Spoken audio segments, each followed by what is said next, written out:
Le Conseil des ministres s'est réuni en session ordinaire, le mercredi 1er février 2023, dans sa salle de délibération au palais de Koulouba, sous la présidence du colonel Assimi Goïta, président de la transition, chef de l'État. Au chapitre des mesures législatives et réglementaires sur le rapport du ministre de la Défense et des anciens combattants, le Conseil des ministres a adopté des projets de texte relatifs à la création, à l'organisation et aux modalités de fonctionnement de la direction du matériel, des hydrocarbures et du transport des armées. La direction du matériel, des hydrocarbures et du transport des armées a été créée par l'ordonnance N-06023/PRM du 19 septembre 2006 avec pour mission de pourvoir aux besoins des armées et services en matériel technique, armement, munitions, hydrocarbures et transport. Son organisation et ses modalités de fonctionnement sont fixées par le décret N-09390/PRM du 27 juillet 2009.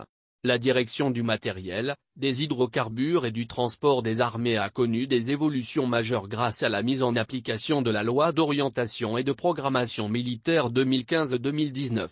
Cependant, elle est confrontée, dans son fonctionnement, à des insuffisances liées notamment à l'absence d'écoles de soutien logistique, de régiments et de centres de coordination des opérations logistiques qu'il convient de corriger pour faire face aux défis sécuritaires et aux diverses menaces du moment. L'adoption des présents projets de texte permettra une réadaptation de la direction du matériel, des hydrocarbures et du transport des armées au contexte actuel, en vue de mieux répondre aux défis sécuritaires et d'exécuter de manière efficiente ses missions de soutien logistique. Sur le rapport du ministre de la Justice et des Droits de l'Homme, garde des Sceaux, le Conseil des ministres a adopté des projets de texte relatifs à la création, à l'organisation, aux modalités de fonctionnement et au cadre organique de la Direction nationale des droits de l'homme. Le Mali s'est doté d'une politique nationale des droits de l'homme, approuvée par le décret N-2016-0924/PRM du 6 décembre 2016.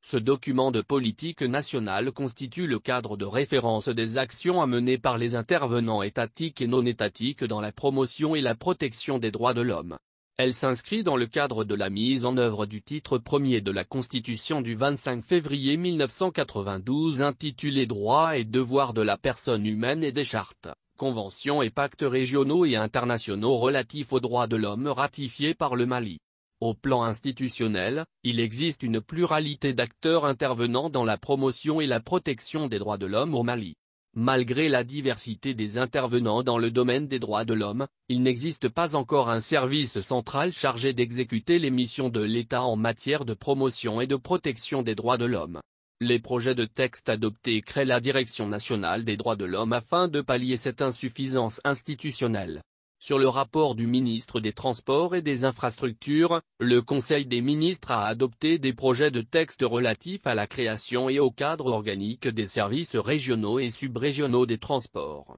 La Direction générale des transports a été créée par l'ordonnance N-2022-0087/PTRM du 11 mars 2022 avec pour mission d'élaborer les éléments de la politique nationale en matière de transport routier, ferroviaire, maritime et fluvial. Son organisation et ses modalités de fonctionnement sont fixées par le décret N-2022-0142/PTRM du 11 mars 2022 qui prévoit la création des services régionaux et subrégionaux des transports chargés de traduire sous forme de programmes et projets les politiques et stratégies nationales en matière de transport au niveau du district de Bamako et au niveau régional et subrégional. Les projets de texte sont adoptés dans ce cadre. Il consacre la création d'édits services en vue de prendre en compte les mutations enregistrées dans le secteur des transports. Sur le rapport du ministre de l'Environnement, de l'Assainissement et du Développement durable, le Conseil des ministres a adopté des projets de texte relatifs à la création, à l'organisation, aux modalités de fonctionnement et au cadre organique de la Direction générale des eaux et forêts. La Direction nationale des eaux et forêts a été créée par la loi N-09028 du 27 juillet 2009 avec pour mission d'élaborer les éléments de la politique nationale en matière de conservation des eaux et des sols, de lutte contre la désertification, la gestion durable des forêts, des zones humides, de la faune sauvage et de son habitat, de préservation de la diversité biologique des espèces de faune et de flore sauvage, de promotion et de valorisation des produits de la forêt et de la faune sauvage et d'assurer la coordination et le contrôle de sa mise en œuvre. L'audit des missions et l'audit organisationnel des services centraux et déconcentrés du secteur du développement rural/environnement réalisé par le programme de développement institutionnel ont révélé des insuffisances liées, notamment à la discordance entre les dispositions des textes de création et d'organisation de la Direction nationale de la conservation et ses services régionaux et subrégionaux. L'envergure de la lutte contre le changement climatique, la désertification et l'exploitation anarchique des ressources forestières et fauniques exigent le renforcement et l'adaptation du cadre institutionnel existant par la création de structures d'encadrement plus flexibles et efficaces. Les présents projets de texte sont adoptés en vue de corriger les insuffisances et d'ériger la Direction nationale des eaux et forêts en direction générale pour prendre en compte son aspect transversal. Sur le rapport du ministre de la Justice et des Droits de l'Homme, garde des Sceaux, le Conseil des ministres a pris acte d'une communication relative au rapport national pour le 4e cycle de l'examen périodique universel. L'examen périodique universel, établi par la résolution 6251 de l'Assemblée générale des Nations unies, consiste à passer en revue les réalisations de l'ensemble des États membres en matière de droits de l'homme. Il fournit à chaque État membre l'opportunité de présenter les mesures qu'il a prises pour améliorer la situation des droits de l'homme sur son territoire et remplir ses obligations en la matière. Le rapport national pour le 4e cycle de l'examen périodique universel fait l'état de mise en œuvre des recommandations acceptées par notre pays lors des 29e et 38e sessions du Conseil des droits de l'homme des Nations unies. Il fait ressortir entre autres, les enjeux, les avancées et les difficultés rencontrées, les mesures envisagées pour faire face aux défis persistants, aux difficultés pouvant requérir le soutien de la communauté internationale, les recommandations dont l'état de mise en œuvre fera l'objet d'une évaluation fournie par la République du Mali. Le ministre de la Justice et des Droits de l'Homme, garde des Sceaux, a informé le Conseil des ministres de l'état d'avancement des préparatifs de la conférence annuelle du groupe régional africain de l'Union internationale des magistrats. Lors de la réunion annuelle du groupe régional africain de l'Union internationale des magistrats tenue du 07 au 11 mai 2022 à Tunis, le Mali a été désigné pour abriter la réunion annuelle de 2023. Initialement prévue, du 04 au 11 février 2023,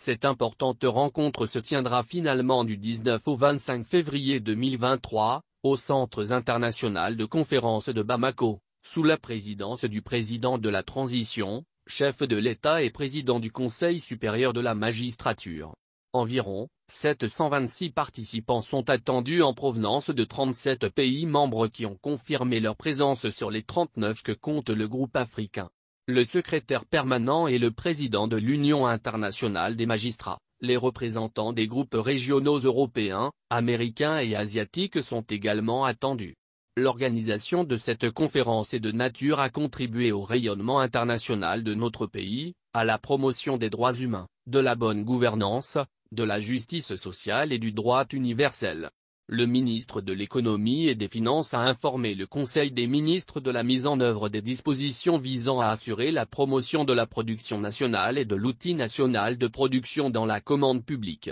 Dans le souci de booster le secteur privé national et de promouvoir la production nationale, le gouvernement a adopté le décret N-2018-0473/PMRM du 28 mai 2018 portant adoption des mesures d'orientation de la commande publique vers les petites et moyennes entreprises et la production nationale.